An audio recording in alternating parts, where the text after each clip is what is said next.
Hello Malaysia, hello. Hari ini saya ceritakan kenapa Indonesia sangat marah dengan Malaysia. Antara banyak faktor, Malaysia lebih kuat daripada Indonesia dan kita lagi maju dan moden daripada Indonesia.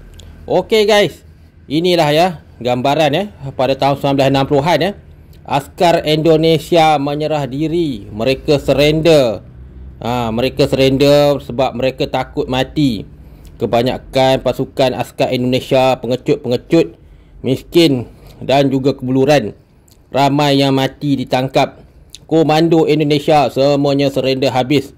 Siapa kata Tentera Nasional Indonesia kuat? Itu semua bohong.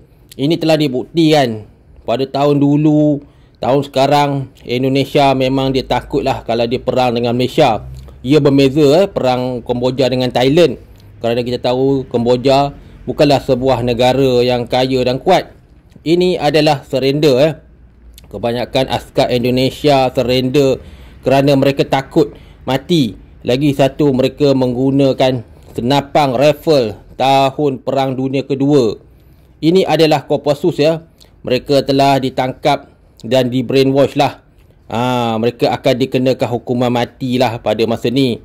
Sebab apa mereka kena hukuman mati? Mereka bunuh orang kampung, mereka mencuri. Semasa mereka menceroboh Jasin, kebanyakan Tentera Nasional Indonesia mencuri lembu, mencuri babi, menceroboh rumah orang kampung. Mereka tak berani pergi ke pekan untuk menyerang bandar-bandar kerana askar Indonesia kebanyakannya penakut. Bukan saja penakut, tentera mereka dipaksa untuk berperang tanpa bantuan. Ini adalah buktilah pada masa ni perdamaian. Indonesia telah meminta perdamaian kerana Indonesia dah kalah perang kan. Ini adalah satu benda yang kita perlu kajilah. Kenapa Indonesia sampai sekarang negara dia pun melingkup. Bangsa Indonesia adalah bangsa yang terlemah lah. Ini adalah perjanjian damai di Bangkok.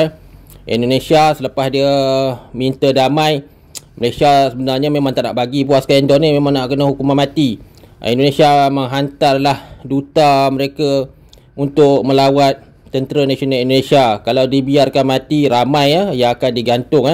Pada masa ni ramailah tentera Indonesia merayu-merayu lah. Dia cakap, "Bapak, kami tak nak mati di sini pak. Selamatkanlah kami." Itulah ayat-ayat yang keluar daripada duta, wakil askar Indonesia, Kopassus dan Jangka, General, Kolonel, semua ada dalam ni.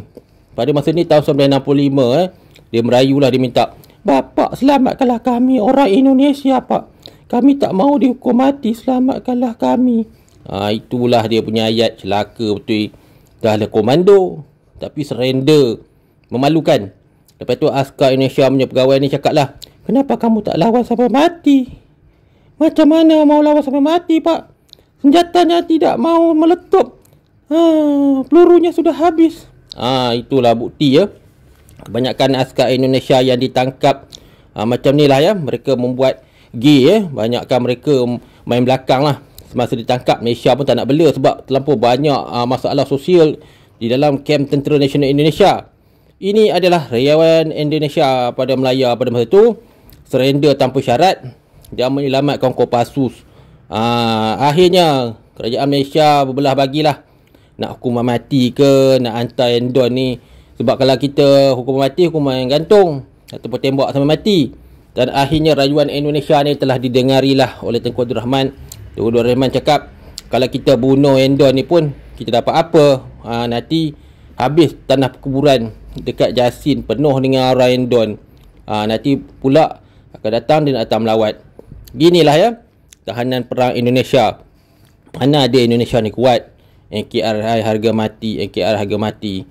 Sebenarnya Indon ni penakut. Ini adalah Tentera Nasional Indonesia lah. Ditangkap dilabis. Daripada Sabah Sarawak semua dihantar sini merayu. "Bapak, tolong selamatkan kami pak. Kami duduk sini pak, tak ada makanan Indonesia pak." Memang celaka lah. Memanglah Indon ni askar kan memang kuraja lah masa ni. Macam-macam.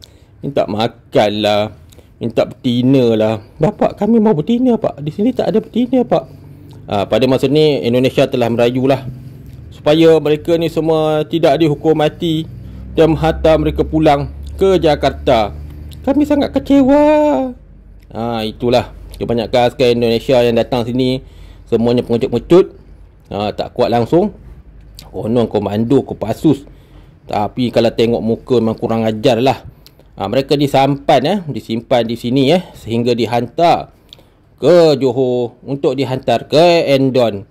Rayuan-rayuan ini adalah disebabkan tahanan perang Kopassus ni, mereka ni kebanyakannya membuat masalah sosial di penjara di Labis ni.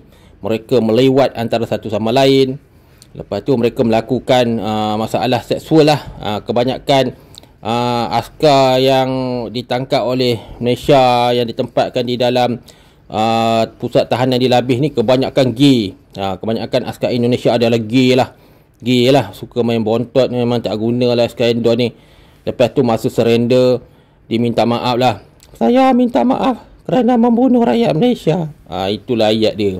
Dah lah ceroboh negeri orang. Kalau dia menang, dia belagak lah. Pada masa tu dalam kepala otak Endon, memang dia nak jajah habis ni. Sebab Endon kan memang pukimak lah bangsa Endon ni. Selepas dia minta surrender, tahanan ni telah dihantar ke penjara di Labis dan dihantar ke pelabuhan Johor Bahru lah untuk dihantar ke Indonesia balik lah. Lepas tu banyaklah askar Indonesia ni mengucapkan terima kasih lah.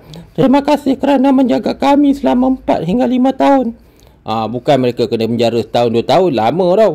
Daripada tahun 1963 sampai tahun 1967. Kelemahan militer Indonesia ni, mereka ni memang tidak mampu berperang. Senjata mereka pula banyak, tapi perang dunia kedua punya senjata lah. Bayangkan kita dah pakai MK5, mereka masih pakai senapan kayu perang dunia kedua.